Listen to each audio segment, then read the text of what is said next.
I began to ask adults, I began to ask teenagers, because I deal a lot with teenagers. I began to ask everybody I could ask, what is it that makes you valuable and indispensable to your team? What do you believe in your mind makes you somebody that somebody wants to be around, or somebody that somebody wants to, pull from, and that kind of thing? And here are the answers I began to hear. So one guy said, well, I'm a great painter. He said, man, I'm the best in town. I can paint really well. And he began to describe for me how he paints. And one lady says, well, I'm a great nurse. And she began to tell me what it was about made a great nurse. Another lady said, I'm a great accountant. She said, I can really work numbers, and I'm good at numbers, and I hope that's, a right thing, but that's what I'm good at. I asked athletes, teenage athletes, what is it that makes you valuable to your team? You say, man, I can throw an 80-mile-an-hour fastball, or I can dunk any way you want it.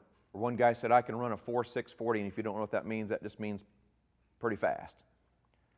All the answers I got back was about what a person does, the actions of a person, what a person's role is. They thought that's what made them indispensable, and I'm here to tell you it's not.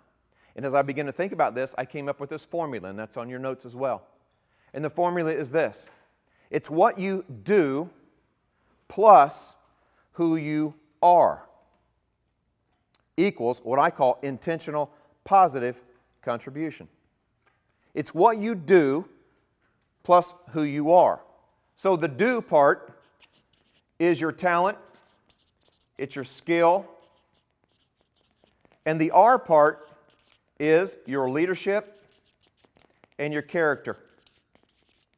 Now, in your mind, what is it that causes you to want to be around someone? In your mind, what is it that causes you to think somebody else is valuable or indispensable to the organization? Is it just what they do, or is it also who they are? Let's talk about your spouse for a minute.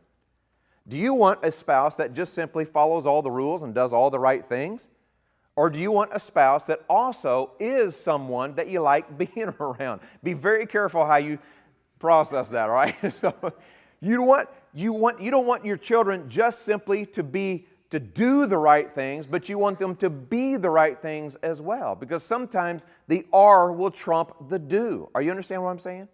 That's what makes you valuable, and that's what makes you indispensable to a team. In fact, sometimes we will keep people around because of who they are, not because of what they do. But the two have to be balanced. Like you might be that person, you're highly skilled and you're really, really good at what you do, but yet nobody wants to be around you, and you're disruptive to team, and you gossip, and you do bad things to create bad culture, but you're really, really good at what you do. And that's the argument you hear is like, but I'm really good at what I do. We say, we know you're good at what you do, but that's not enough in and of itself to make us want to keep you here.